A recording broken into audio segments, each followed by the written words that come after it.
Good morning, honeybee fans. I'm going to try to explain how my yard works. It's pretty complicated. I'm going to try to do a whole year worth of showing you in a few minutes. It usually starts somewhere about there.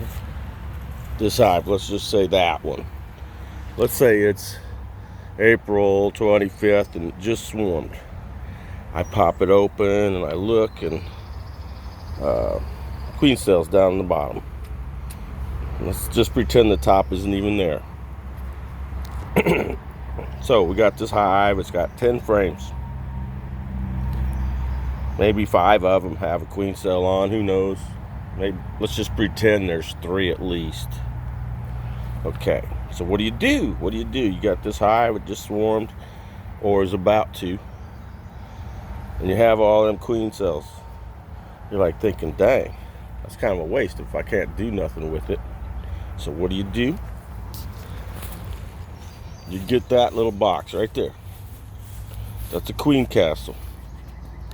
You might get one of those too. That's a duplex. This one's rotten and I'm gonna have to burn it, but you get the idea. It's a regular beehive with a divider. This one has a 2x12 that I cut down and ripped and made fit like a, it's tight on the sides, bottom, everywhere. A bee cannot get from one side to the other in that hive. That's 2 beehives in one. It has a front door on this side and a back door on that side. Now this one,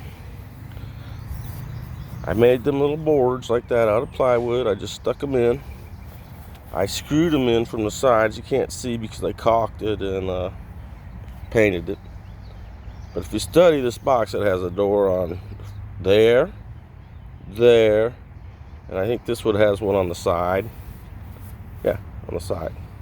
So it's got 3 holes, so you can have 3 beehives going in one box. That's kind of key to how my whole operation works. So let's go back to that hive that just about swarmed or whatever, and it's got, let's pretend it didn't swarm yet. And you found a queen. You're like, all right, I found the queen. Well, you can take your queen and put it in there with a frame, just one frame. Try to pick one that has emerging bees, cat brood, let's say. You can scratch around and find the ones that have purple eyes, and you know they're about to come out. So you give her a frame like that, and you put your queen in there. So now you go and do the hive, because you can just rifle through it now, but you don't want to be too reckless because the queen cells are very, very fragile. Fragile, they're made in Italy. Anyway, so you divide it up to where you got at least 1 queen cell in each one, and then just fill up with what you got. You try it, don't get too scientific, but you try to give each one a frame with honey and pollen, a frame with brood or 2, and one of them frames would have a queen cell on it. It's pretty simple to do. You just kind of do it and then walk away. The best part about it is you don't have to worry about that hive now for 2 weeks, maybe 3. That's a big deal in spring when you're going around and you got all this going on. You ain't got time to fiddle with one hive. You got 20 or 30 or 40. So like I said, you break that one up into little babies, and now they take care of themselves for a couple, 3 weeks or so, and then you could move on from there. Let's pretend our 2 or 3 weeks is up. Okay, we got this one with the queen in it, and we filled it with frames. We might want to stick another box on that one because she's been busy the whole time. How you do that is, see these little boxes like that? Let's find another one.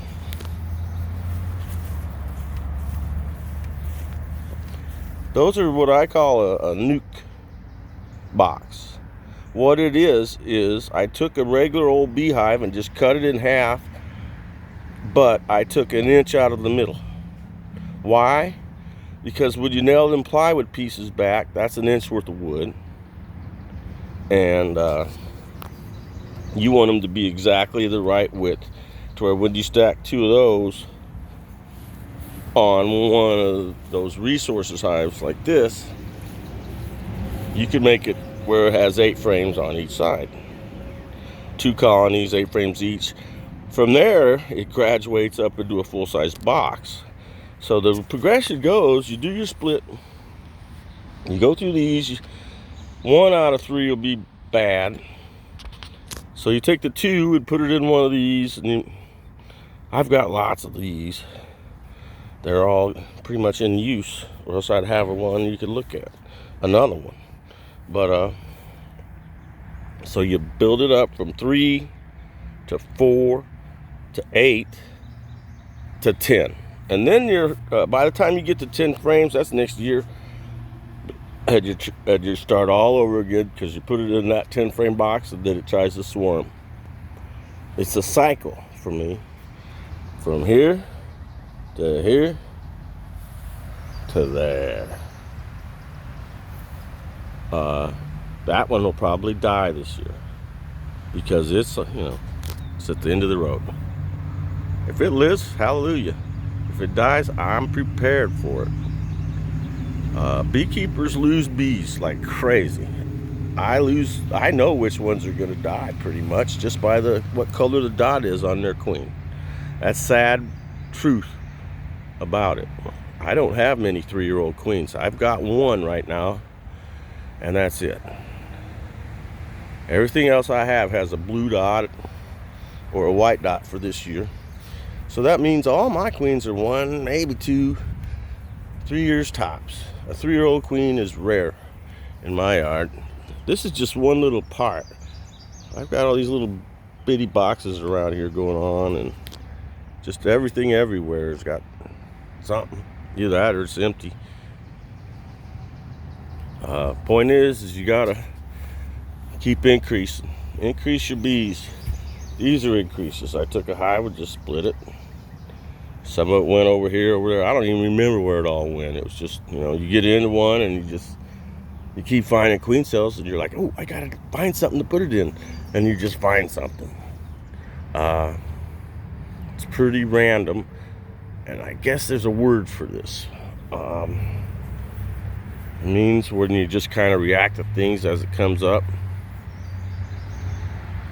In politics, that's not so good a thing. People want you to act like you know what's going to happen and prepare and plan for that. If you try to rule the way I rule my bees, they would say you're a crazy, crazy person. And there's a word for it. I just can't remember it right now. Maybe I'll add it into the video later. I know that word describes me. Probably that's why I can't remember it. I don't want to. It's not so bad to just react to problems as they come up. If you're sitting around worrying about everything that might happen and trying to plan for it, you'll drive yourself crazy. Just roll with the punches, man. That's my whole philosophy of life, and it works for me. God is there watching out for you, just like he's watching out for me. And that's how I end up with all this stuff, is because I have faith. You got to take risks. It pays off. Let's just take a look around and see what all I got going here. There's one. I mean, everywhere I look, there's bees.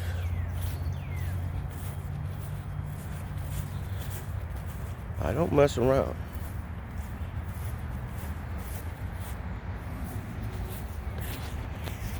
Ow, I just stepped in a hole.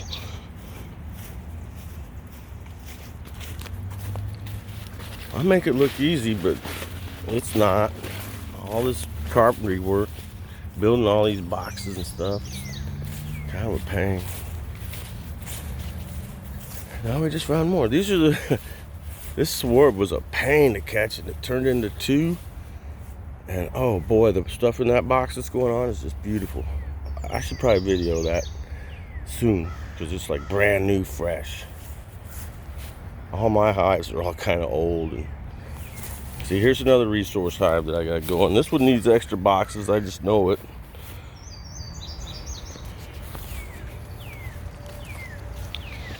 I just went through those yesterday and added a box to those too. Now these 6 right there, that's 6 colonies. I gotta get on it. I don't know what's even in there, I forgot.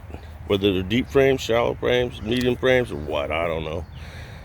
I'm just gonna have to sort it out and go with the flow. This one here has a real nice colony going in there right now. I need to add a box soon. Like I said, there's a whole lot going on in this yard. And everywhere you look, there's another hive. There's one. That was a swarm that just kind of I caught. I'll make that one box full of honey maybe this year. This one is another swarm that I caught last year. So this is you know, probably not going to be here next year. You can hope and pray, but the colony makes me 3 boxes of honey like that, and it made me some last year too, like 5 boxes, 4 maybe, I think. 7 boxes of honey is enough money to buy a whole new set of bees. Only I don't buy them, I just keep raising more. The equipment is where your money is. The bees are just bugs. If you don't have all this equipment, you're kind of helpless and you got your hands tied. See, here's yet another hive. I set some boxes up on the corner of that fence where the ladder is, and they just kind of moved in one day. They just show up. See, if I'm not doing honey production, you can tell by where there's not a queen excluder. Usually you can see at the crack where there's an extra thickness and there's a metal edge sticking out or something. That's a queen excluder. Let's find one so you understand. See the queen excluder there, the 1 box queen excluder, and then 1, 2, 3, 4, 5, 6, 7 supers. Same deal. 1 box queen excluder, 1, 2, 3, 4 boxes. Another one. Single box queen excluder, 1, 2, 3, 4 boxes. There's another one. Single box queen excluder, 1, 2, 3, 4 boxes. There's another one. Single box queen excluder, 1, 2, 3, 4 boxes. Start to see a pattern here. That's the end of the line, but all these hives here, except for the babies, were babies last year. They wouldn't even be here if it wasn't for me doing all this little weird crazy stuff. That's the whole point of this video, is that if you're not making more baby bees next year, you probably won't have any. It's the sad reality of beekeeping. I work really hard at this, and I love it. It's because I love bees. I love honey. It's something divine about it. It's weird, and you know, we're all weird in our own little weird ways. God made us that way. Celebrate your weirdness. I do. And if you want to hate me because I'm weird, you're hating on your brother, and God don't like that. There's way too much things to hate on, so let's just quit hating. Come on. We can accomplish so much together. We all have all these unique skill sets, and we can build things and do things and beautiful things together. Let's quit focusing on what's wrong with each other, please. God bless y'all. Have a great day. This is Urban Beekeeper. Bye-bye.